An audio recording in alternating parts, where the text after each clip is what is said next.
నా తరఫున, తెలుగు ప్రజల తరఫున, కేంద్ర ప్రభుత్వం తరఫున హృదయపూర్వకమైనటువంటి శుభాకాంక్షలు. ఎందుకంటే తెలుగు సినీ పరిశ్రమలో అక్కినేని నాగేశ్వరరావు గారి తర్వాత మీరు పద్మవిభూషణ్ తీసుకోవడము మాకందరికీ గర్వకారణం. మీ యొక్క 45 ఏళ్ల సినీ జీవితంలో పునాది రాళ్ళు వేసుకుంటూ స్వయం కృషితో ఈరోజు ఎదుగుతూ వస్తున్నారు. ఎంతో కష్టపడి మీరు ఈ స్థాయికి చేరుకున్నటువంటి మీకు ఈరోజు కేంద్ర ప్రభుత్వం పద్మవిభూషణ్తో సన్మానించడము నిజంగా ప్రతి తెలుగు బిడ్డ గర్వపడాల్సినటువంటి అంశం అని నేను భావిస్తా ఉన్నాను. Thank you so much. Padma Vibhushan వచ్చిన ఈ సందర్భంలో మీరు అభినందించడానికి నా స్నేహితుడిగా, చిరకాల మిత్రుడిగా మీరు రావటం అన్నది నాకు చాలా చాలా సంతోషం, మిక్కిలి ఆనందంగా ఉంది. అండ్ మీ ప్రేమని, మీ అభిమానాన్ని ఆస్వాదిస్తున్నాను. Thank you so much. ఢిల్లీలో రాష్ట్రపతి చేతుల మీదుగా తీసుకుంటున్నారు కాబట్టి మేము దానికంటే ముందే మిమ్మల్ని కలవాలి, అభినందించాలనేటువంటి ఆలోచనతో ఈరోజు మీ దగ్గరికి రావడం జరిగింది. మోస్ట్ వెల్కమ్ అండి. దక్షిణ భారతదేశంలో రజనీకాంత్ గారు కానీ మీరు కానీ ఒక మంచి నైతిక విలువలతో కూడినటువంటి నటులుగా మంచి పేరు తెచ్చుకున్నారు. అంతేకాకుండా మన తెలుగు ఇండస్ట్రీస్కి వచ్చినప్పుడు తెలుగు ఇండస్ట్రీలో అప్పుడప్పుడు అనేక రకాల సమస్యలు వస్తుంటాయి, క్రైసిస్ వస్తూ ఉన్నప్పుడు ప్రభుత్వంతో కానీ మీ నటుల మధ్యలో కానీ సినిమా ఇండస్ట్రీ మధ్యలో కానీ వచ్చినప్పుడు సీనియర్ నటుడిగా, మెగాస్టార్గా అందరినీ సమన్వయపరుస్తూ మరి ముందుకు తీసుకెళ్ళేటువంటి వారు. అలాంటి మీరు ఈరోజు మరి పద్మవిభూషణ్ రావడం అనేటువంటిది మరి అందరం సంతోషించాల్సిన అంశం అని నేను భావిస్తా ఉన్నాను. ఈ ఇండస్ట్రీ లేకపోతే మేము లేవండి.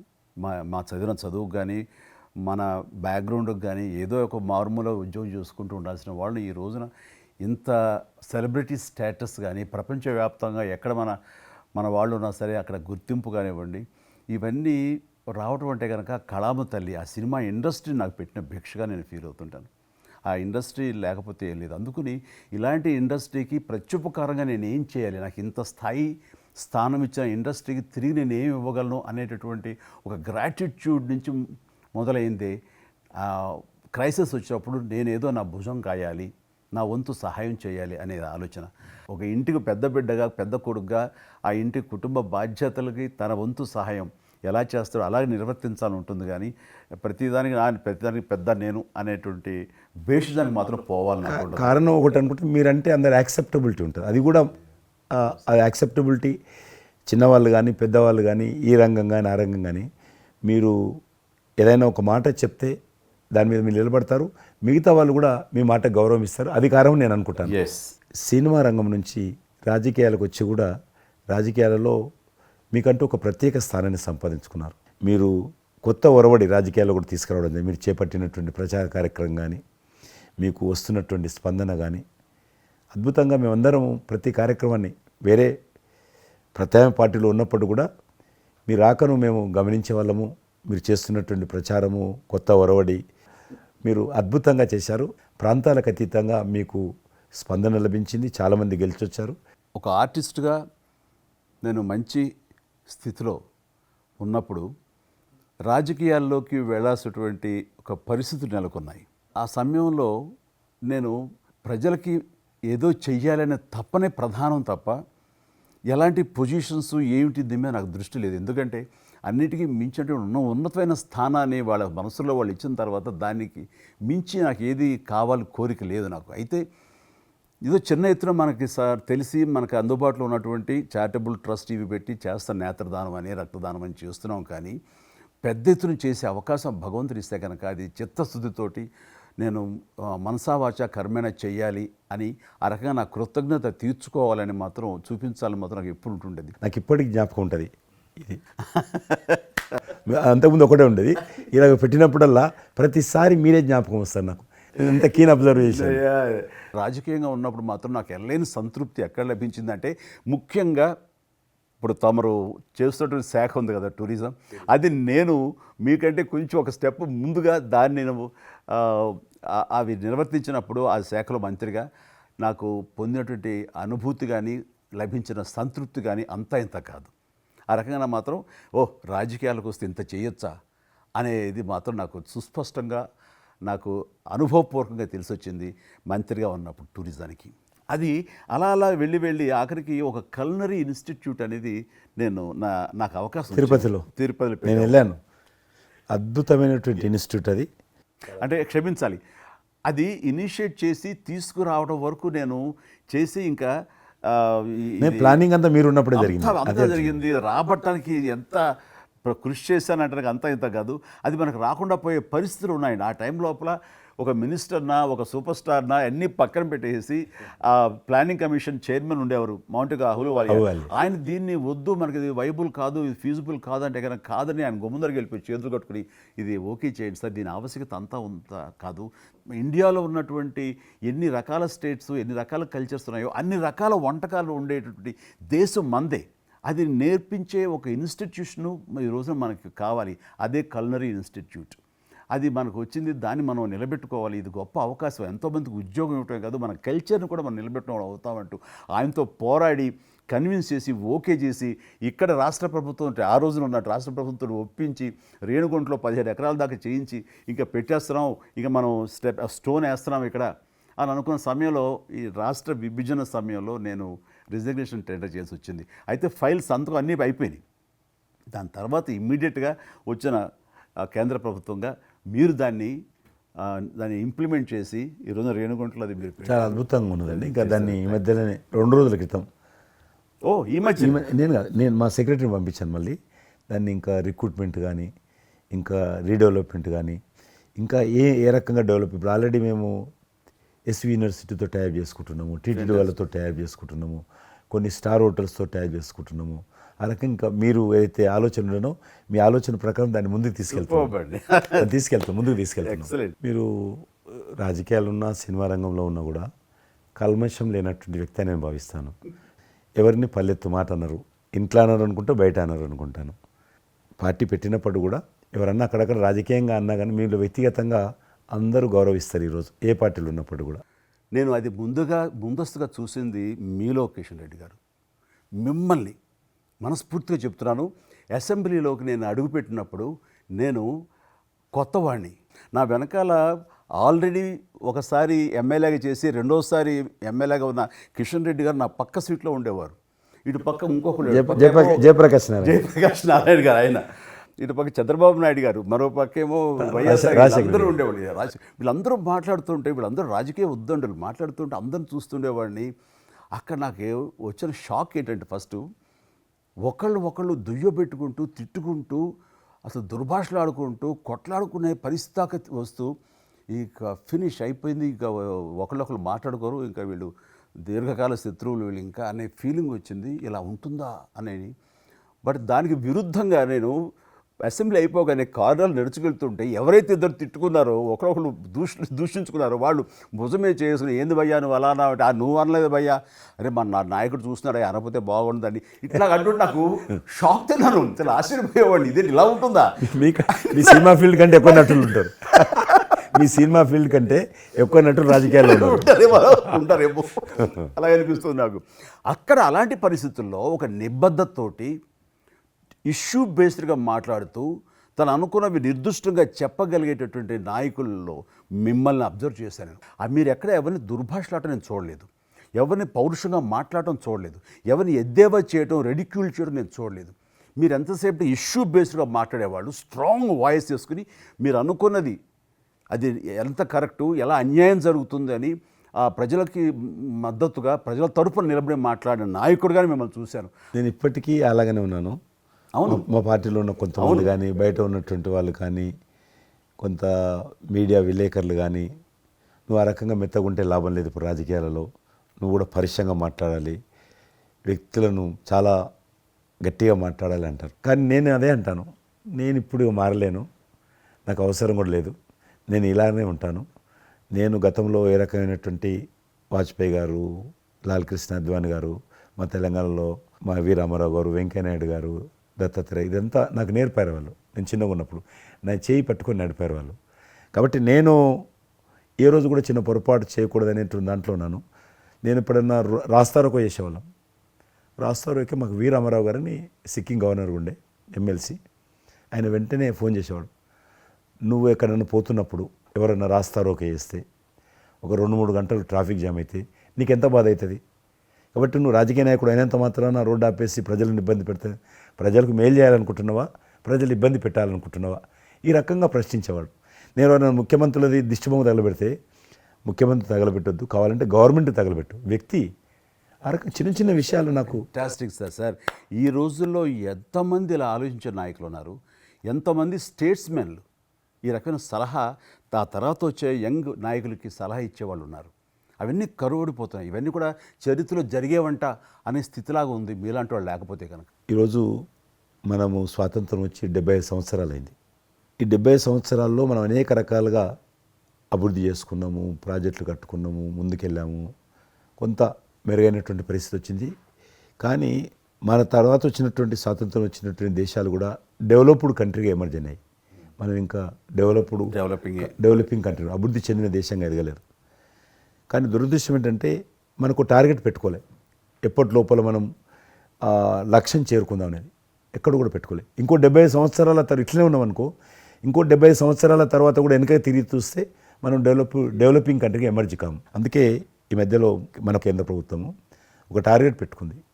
ఇప్పుడు కమింగ్ 25 years ప్రపంచంలో అత్యధికమైనటువంటి యూత్ పాపులేషన్ ఇండియాలో ఉంటుంది. ఎగ్జాక్ట్లీ. కాబట్టి ఈ 25 years అమృతకాలం అంటారు దీన్ని. ఎగ్జాక్ట్లీ. ప్రధానమంత్రి కూడా అప్పుడప్పుడు అంటుంటారు ఇది అమృతకాలం. కాబట్టి ఈ 25 years మన యూత్ కానీ ప్రతి ఒక్క ఫీల్డ్ కానీ మనము ఇప్పుడు సినిమా ఫీల్డ్ అందుకు సినిమా ఫీల్డ్ 2047లో ఏ రకంగా ఉండాలి, ప్రపంచాన్ని ఏ రకంగా డామినేట్ చేయాలి, అగ్రికల్చర్ ఏ రకంగా డామినేట్ చేయాలి, ఇండస్ట్రీ ఏ రకంగా డామినేట్ చేయాలి, ఎన్జిఓస్ ఏ రకంగా పనిచేయాలి, ఆర్థిక వ్యవస్థ ఏ రకంగా ఉండాలి, ఆ రకంగా ఎవరికి వారు 140 కోట్ల మంది మనం అనుకొని 2047 లోపల 100 సంవత్సరాల స్వాతంత్ర పండుగ జరుపుకుంటాము. ఆ రోజుకు మనం అభివృద్ధి చెందిన దేశంగా ఎదగాలి. ఇంకొక మాట అంటారు ప్రధానమంత్రి గారు, అప్పుడు ఏ పార్టీ ఉంటుందో అధికారం మనకు అనవసరం. అప్పుడు ఎర్రకోట నుంచి ఏ ప్రధానమంత్రి ఏ వ్యక్తి జాతీయ పతాకం ఆవిష్కరిస్తారో మనకు సంబంధం లేదు, ఎవరైనా ప్రజలు అనుకుంటారు. కానీ ఆ రోజుకు మన దేశం ప్రపంచంలో డెవలప్డ్ కంట్రీ స్థాయికి ఎదిగి 3, 4, 5 ఉంటే అట్లో మన దేశం ఉండాలి అనేది అని ఈరోజు మనం అందరం ఒక లక్ష్యంగా పెట్టుకొని ముందుకెళ్తే యూత్ ఏదైతే అంటున్నారో మీరు, ఆ యూత్ కూడా మరి వాళ్ళ జీవితం సాఫల్యం చెందినట్టు అవుతుంది. ఇప్పుడు డెవలప్డ్ కంట్రీస్లో మనది ఆర్థికంగా చూసుకుంటే కనుక ఆర్థిక వ్యవస్థగా మనది 5వ కంట్రీగా డెవలప్ అయింది. లార్జెస్ట్ ఎకానమీ ఈ మధ్య కాలంలో, ఈ మధ్య సంవత్సరాల్లో, ఒక దశాబ్ద కాలం లోపల. ఇప్పుడు వచ్చే 5 సంవత్సరాల్లో మనం థర్డ్ ప్లేస్ చేరుతాం. ఇప్పుడు యూకే లాంటి మనల్ని పరిపాలించి మన ఆక్రమించుకొని పరిపాలించినటువంటి బ్రిటన్ కూడా వెనకకి నెట్టేసి 5వ స్థానానికి వచ్చేసి వచ్చేటువంటి 5 సంవత్సరాల్లో ఖచ్చితంగా మనం 3వ స్థానంలోకి లార్జెస్ట్ ఎకానమీ కంట్రీగా మనం ఎమర్జ్ అవుతాం. 100%. అవన్నీ ఇప్పుడు జరుగుతున్నటువంటి ఈ యొక్క డెవలప్మెంట్స్, ఈ ఆర్థిక సంస్కరణలు ఇవన్నీ చూస్తుంటే ఖచ్చితంగా ఆ రోజు ఎంతో దూరం లేదు మీరు చెప్పినట్లుగా. మీ తెలిసి ఈ మధ్యలో G20 సమావేశాలు నిర్వహించినప్పుడు నేను మీతోటే మాట్లాడాను. శ్రీనగర్ అంటే ఎట్లా ఉండనో పరిస్థితి తెలుసు. ఈ టూరిజం మినిస్ట్రీకి 4 మీటింగ్లు అవుతాయి. ఒక మీటింగ్ అక్కడ పెట్టాలని నిర్ణయించుకున్నప్పుడు ప్రధానమంత్రి అన్నారు, సినిమా ఫీల్డ్ మీద చర్చించండి, ఎందుకంటే సినిమా ఫీల్డ్ ఎక్కువగా షూటింగ్లు చేసేవాళ్ళు. మేము చిన్నగా ఉన్నప్పుడు జమ్మూ కాశ్మీర్ వెళ్ళలేదు ఎవరం కూడా, కానీ దేశంలో ఉన్నటువంటి కోట్లాది మంది కాశ్మీర్ అందాలను చూశారు సినిమాల కారణంగా. ఎవరు పోలేదు అక్కడికి, కానీ చూశారు. కాబట్టి ఆ సినిమా ఫీల్డ్కి సంబంధించినటువంటి సెషన్ పెట్టాలి మీరు అని చెప్పి ప్రధానమంత్రి గారు చెప్పి ఆయన ఆదేశించిన తర్వాత ఈ సినిమా ఫీల్డ్కి సంబంధించి అన్ని దేశాలకు సంబంధించినటువంటి ప్రముఖులందరినీ కూడా ఆహ్వానించాం. అప్పుడు మేము మీటింగ్ పెట్టాలంటే పాకిస్తాన్ అన్ని దేశాలకు లెటర్స్ రాసింది, చైనా లెటర్స్ రాసింది, టెర్రరిస్ట్ ఆర్గనైజేషన్స్ అన్నీ కూడా హెచ్చరించాయి. జమ్మూ కాశ్మీర్కి వస్తే Kashmir is a disputed place అది, కాబట్టి ఎవరు రావద్దు, వస్తే మాత్రము ఏమైనా అవుతే మాకు సంబంధం లేదని పాకిస్తాన్ కూడా అందరూ హెచ్చరించారు. బట్ ప్రైమ్ మినిస్టర్ చెప్పాడు, ఎట్టి పరిస్థితుల్లో మీటింగ్ పెట్టి తీరాలి, నువ్వు నాకు అనవసరం, నీకేం కావాలో నేను అన్ని ఏర్పాటు చేస్తాను. ఆ తర్వాత నేను మీతో మాట్లాడి ఆ రోజు అప్పుడే కాశ్మీరు అనగానే మీరు కాశ్మీరు లోయల్లో కన్యాకుమారి ఇలాంటి సాంగ్స్ ఎన్నో మాకు గుర్తుకొచ్చినాయి.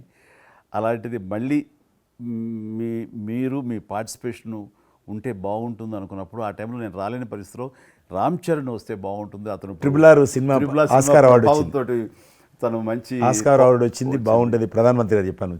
అప్పుడు అందరూ ఫారినర్స్ డెలిగేట్స్ అందరూ కూడా ఏ సినిమా సాంగ్ అది నాటు సినిమా డాన్స్ చేశారు అక్కడ. ఎవరు మన కొరియన్ మినిస్టర్.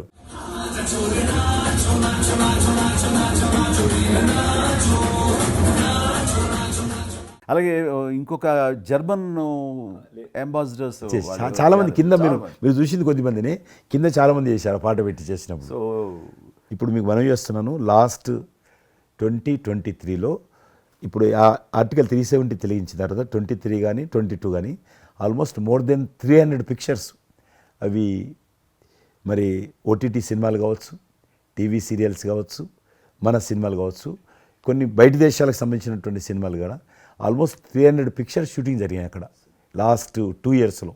మళ్ళీ తిరిగి మీ ప్రభావంతో ఆయన నరేంద్ర మోడీ గారి చొరవతోటి ఇలాగా G20 కల్చర్ ముఖ్యంగా టూరిజం సంబంధించి సినిమాలను ఎంకరేజ్ చేస్తూ మీరు తీసుకున్న చొరవ, అందులో రామ్ చరణ్కి మీరు ఇచ్చేటువంటి ప్రాధాన్యత ఇవన్నీ కలిపినప్పుడు ఫస్ట్ నా వైఫ్ తన ఫ్రెండ్స్ తోటి ఎక్కడికి వెళదాం ఈ హాలిడే అంటే వాళ్ళ ఫ్రెండ్స్ అందరూ కలిపి కాశ్మీర్కి వెళ్ళారు.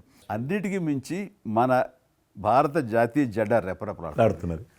మీకు తెలుసలేదు, మా పార్టీ తరఫున మాకు మురళీ మనోహర్ జోషి గారు ఉండేవారు, పార్టీ అధ్యక్షుడు అద్వానీ గారి తర్వాత. ఆయన కన్యాకుమారి నుంచి కాశ్మీర్ వరకు యాత్ర తీసాం మేము. ఏంటో తెలుసా డిమాండ్, అక్కడ శ్రీనగర్లో జాతీయ పతాకం ఎగరడం, దానికోసం ఉద్యమం చూడండి, ఒక జెండా ఎగరడం కోసం. ఆడికి మిలిటరీ మధ్యలో పోలీస్ ఫైరింగ్ల మధ్యలో ఒక జెండా మేము జమ్మూ కాశ్మీర్ కానీ ఆపేశారు మమ్మల్ని.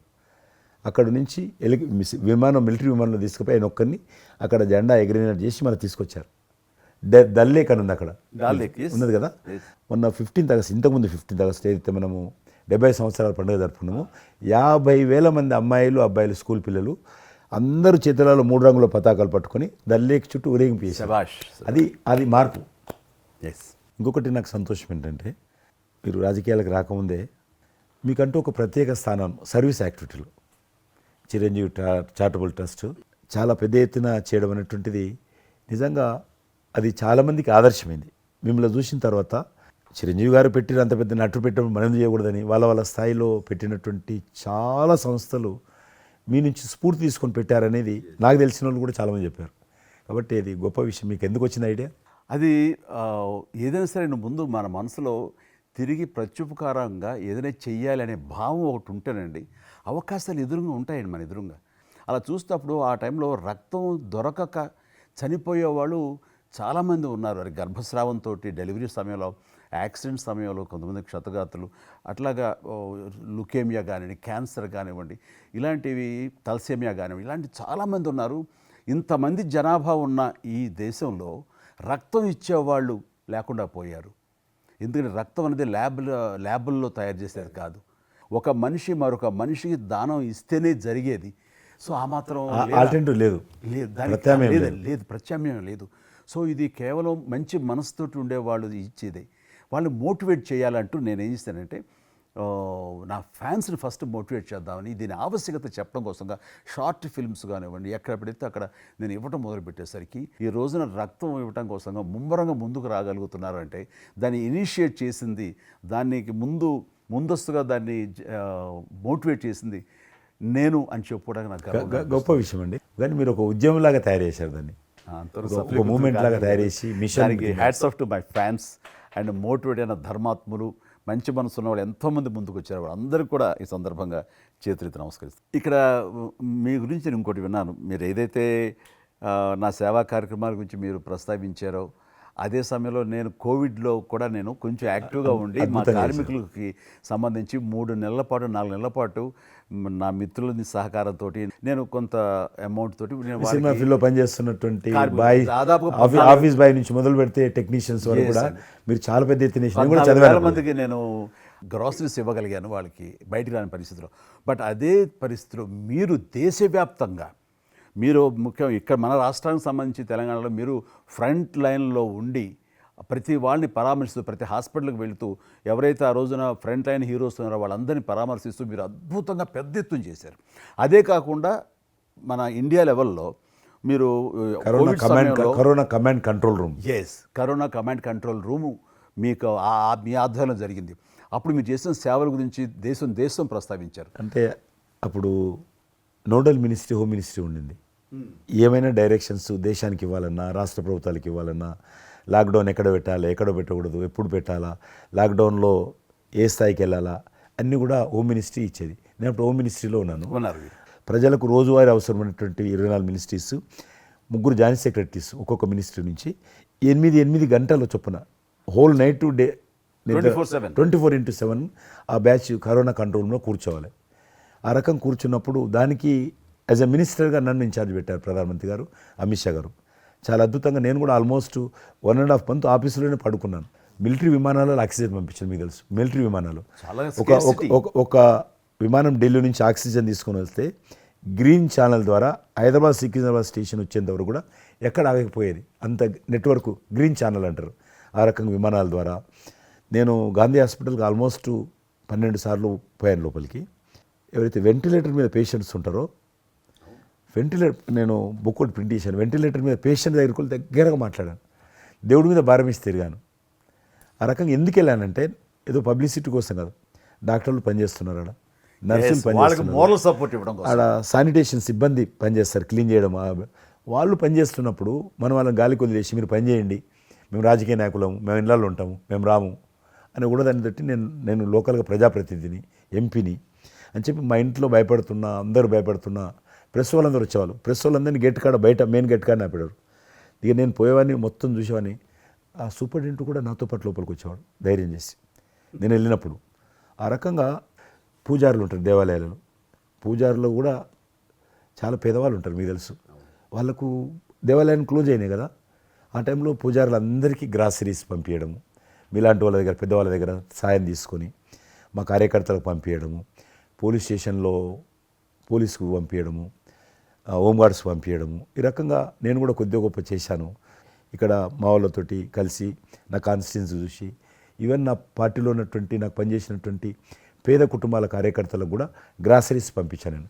ఆ రకంగా కూడా వర్కౌట్ చేశాను. మీ కుటుంబంలో కూడా చాలామంది మీకు బంధువులు సినిమాలు వచ్చారు. అందులో ఇద్దరు ప్రముఖంగా మీ అబ్బాయి చరణ్ గారు కావచ్చు, మీ సోదరుడు పవన్ కళ్యాణ్ గారు కావచ్చు. వాళ్ళిద్దరిట్లో మీకు నచ్చిన సినిమా ఏముంటుంది? పవన్ కళ్యాణ్ సినిమాల్లో నాకు తొలి ప్రేమ ఒకటి చాలా ఇష్టం, బద్రీ ఇష్టం, అలాగే జల్సా అనే ఇంకో సినిమా, అత్తారింటికి దారేదైతే చాలా నేను చూశాను అది.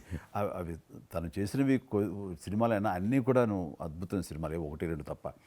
అండ్ చరణ్ రెండో సినిమా మగధీర నభూత నా భవిష్యత్. మీరు అసెంబ్లీలో నాకు వచ్చి చెప్పారు, ఏది మగధీర రిలీజ్ అయిన రోజు ఉన్నారు మీరు, జ్ఞాపకం ఉందో లేదో మీకు? కరెక్టే కదా, మీరు షేర్ చేశారు.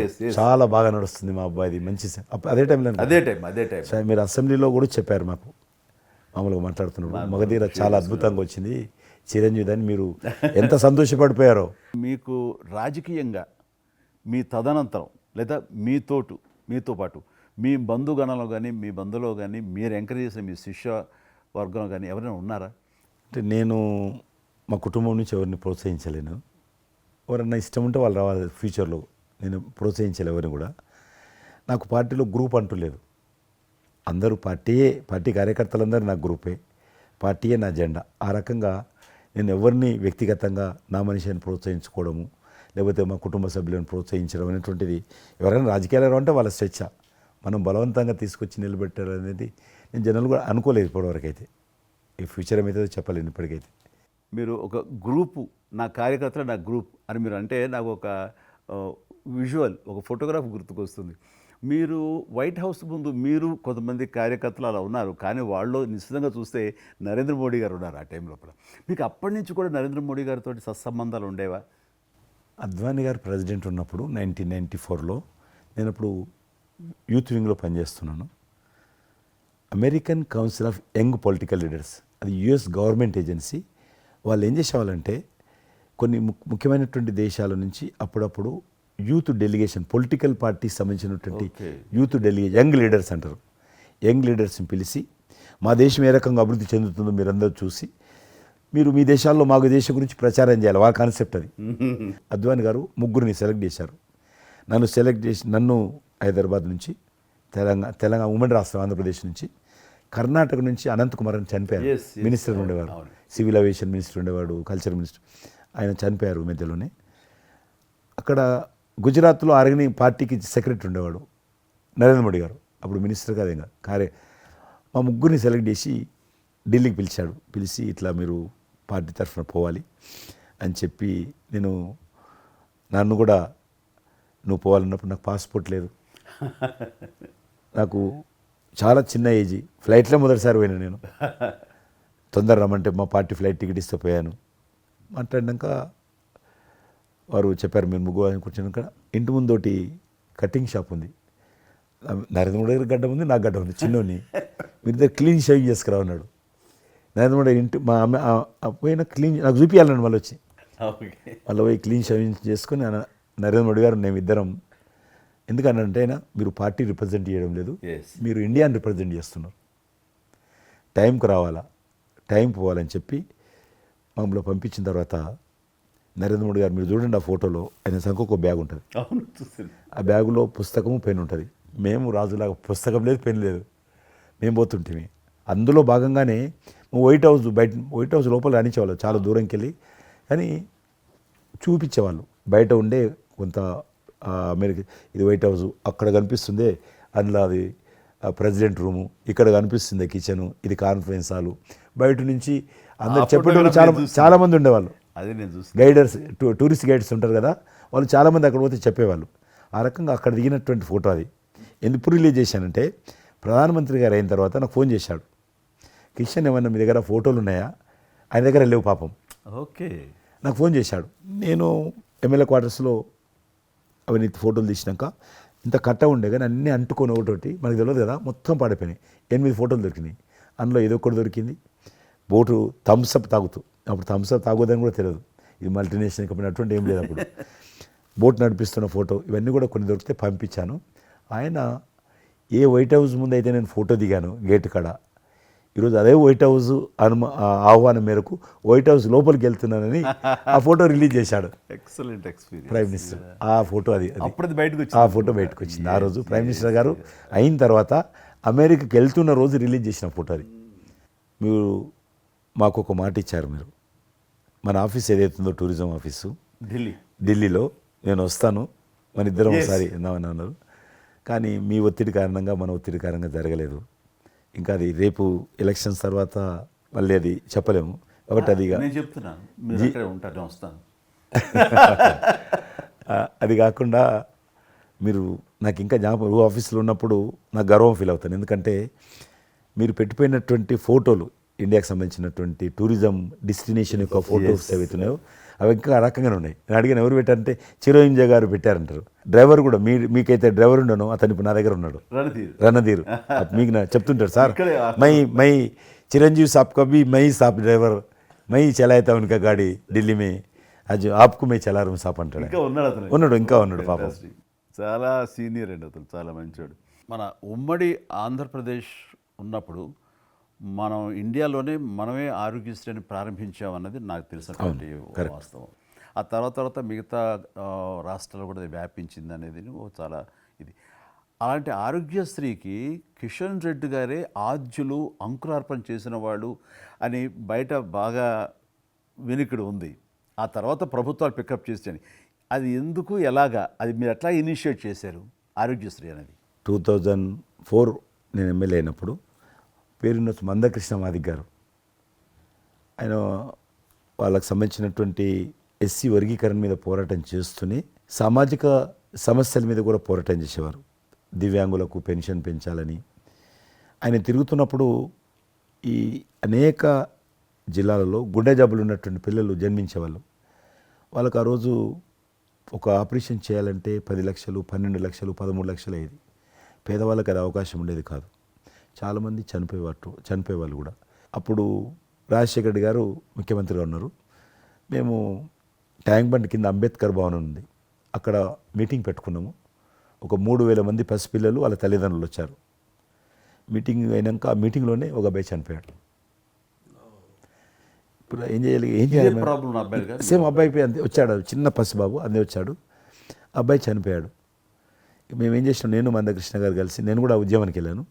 ఆ అబ్బాయి డెడ్ బాడీ పట్టుకొని అంబేద్కర్ ట్యాంక్ బండ్ నుంచి అంబేద్కర్ విగ్రహం దగ్గరకు వచ్చాం. మాతో పాటు ఆ పసిపిల్లలందరినీ తీసుకొచ్చాం, 3000 మంది పసిపిల్లలు. అంబేద్కర్ ట్యాంక్ బండ్ దగ్గర అంబేద్కర్ విగ్రహం మొత్తం ఆ పిల్లలు వాళ్ళ తల్లిదండ్రులు కూర్చున్నాం, డెడ్ బాడీ పెట్టుకొని కూర్చున్నాం.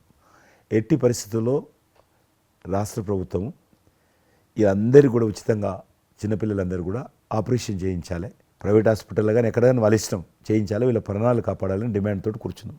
11 గంటలకు కూర్చున్న తర్వాత రాజశేఖర రెడ్డి గారు దురదృష్టం ఆ రోజు ఢిల్లీకి వెళ్ళిపోయాడు. ఢిల్లీలో ఉన్నాడు. బట్ ఢిల్లీ నుంచే ఫోన్లో మాట్లాడాడు ఆయన.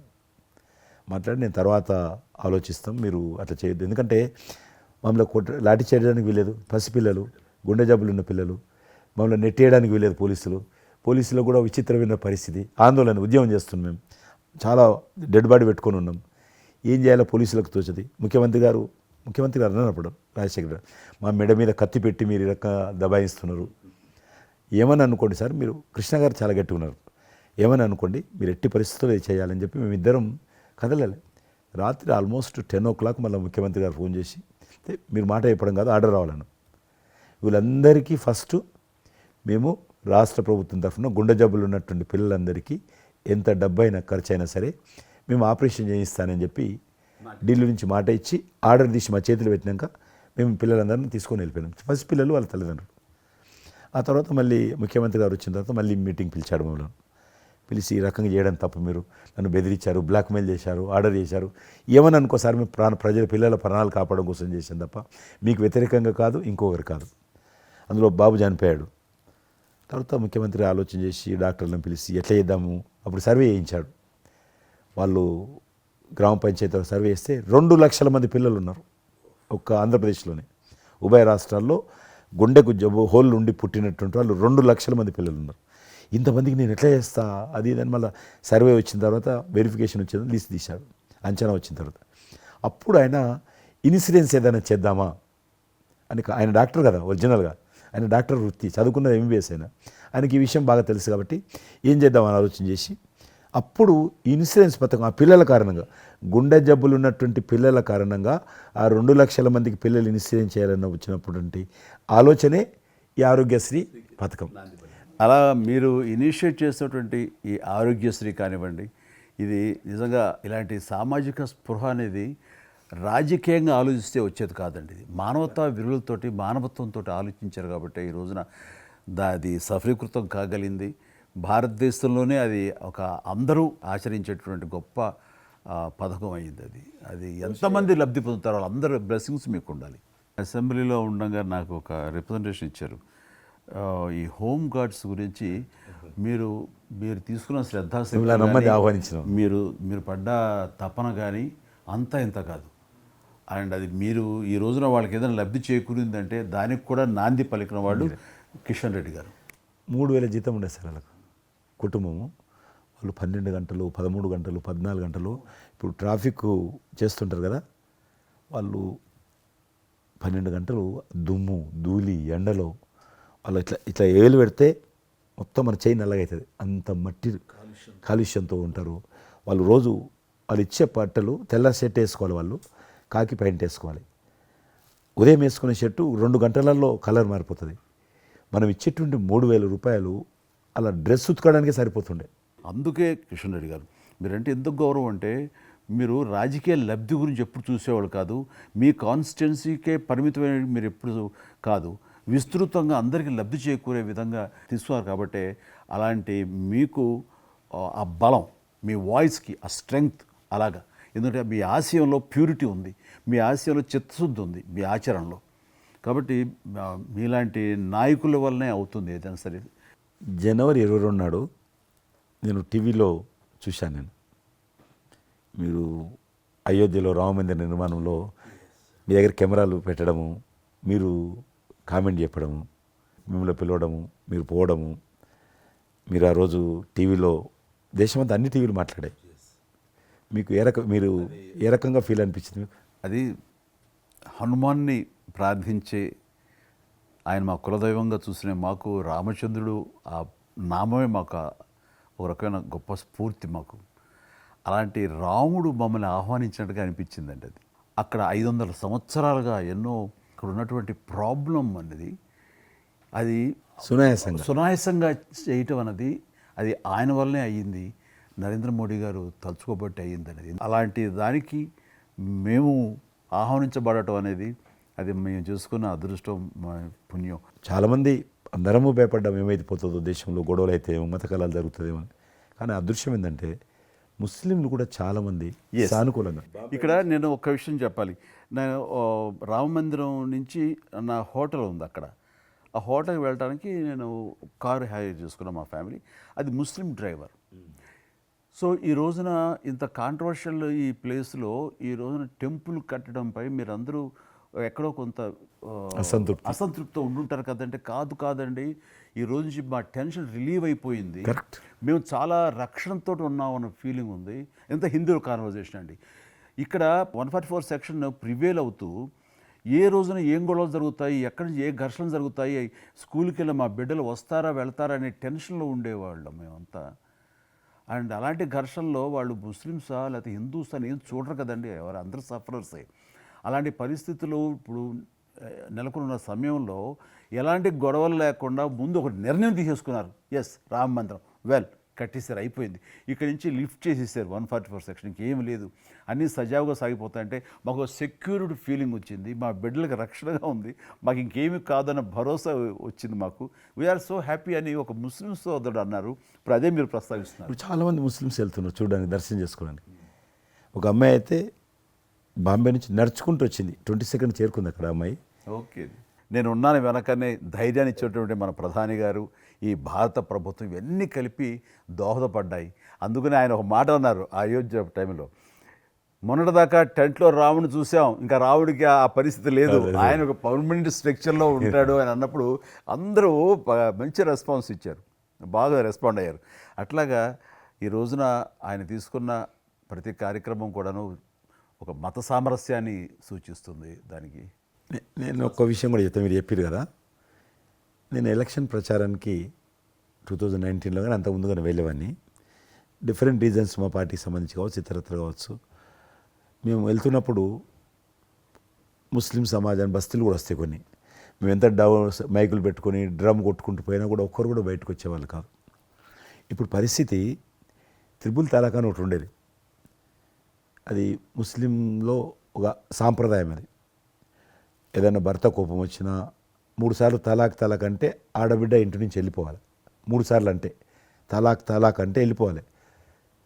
అయితే దాన్ని మోడీ గారు త్రిపుల్ తలాక్ సిస్టాన్ని చట్టం చేసి ఇది చేయడానికి వీల్లేదు, ముస్లిం మహిళలకు కూడా హక్కులు ఉంటాయి అని చెప్పి ఆయన చేశాడు. అప్పుడు కూడా చాలామంది భయపెట్టించారు, మత కళాలు జరుగుతాయి, అట్లా వేయొద్దు, నువ్వు ముస్లిం పర్సనల్ విషయాల్లో మీరు జోక్యం చేసుకుంటున్నారంటే ఆయన చాలా వివరంగా చెప్పాడు.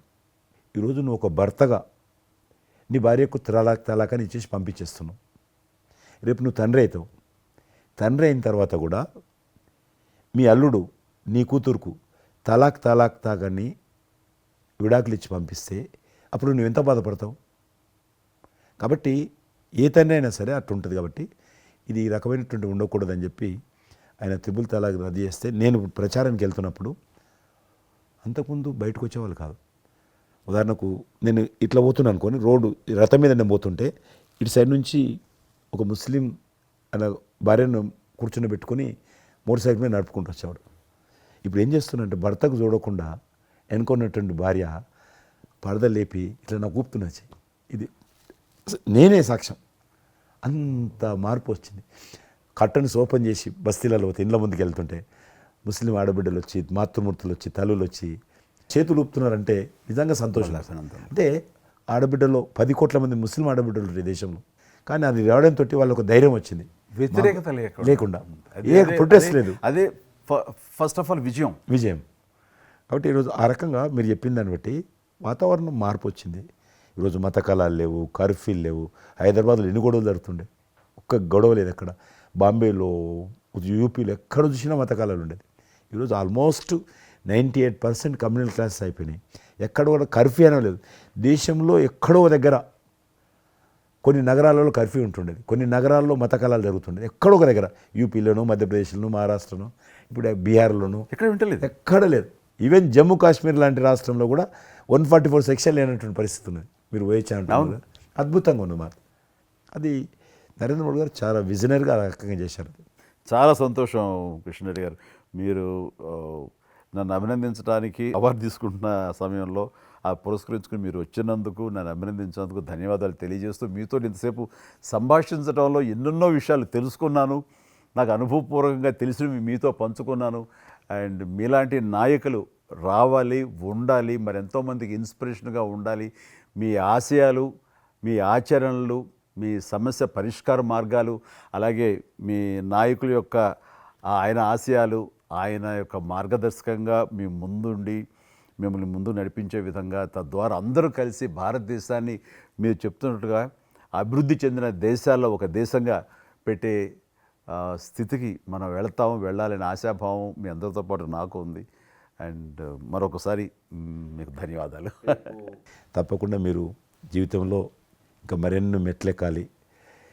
ఇంకా మీకు మంచి భవిష్యత్తు ఉంది. ఇటు సినిమా రంగానికి సేవ చేయాలి, అటు సమాజంలో కూడా సేవ చేసేటువంటి అనేక రకాల, సమాజం అంటే ఒక రాజకీయాలే కాదు, అనేక రకాలుగా మీరు చేస్తూ ఉన్నారు ఇప్పటికీ. కాబట్టి రేపు భగవంతుడు ఏం చేస్తారు ఎవరి చేతుల్లో లేదు. కాబట్టి మీరు నిండా నూరేళ్ళు ఉండి ఈ దేశానికి, ఈ ప్రజలకు సేవ చేయాలని నేను మనస్ఫూర్తిగా కోరుకుంటూ మరొకసారి పద్మవిభూషణ్ అందుకుంటున్న సందర్భంగా మీరు నా హృదయపూర్వకమైనటువంటి శుభాకాంక్షలు. Thank you. అలాగే మీకు ఈ ఎన్నికలు విజయవంతం కావాలని మనస్ఫూర్తిగా కోరుకుంటూ, ఖచ్చితంగా మీరు మళ్ళీ ఏ మినిస్ట్రీలో ఉంటారో, ఎక్కడ ఉంటారో అనేది నాకు మన చేతుల్లో లేదు. తెలుస్తుంది.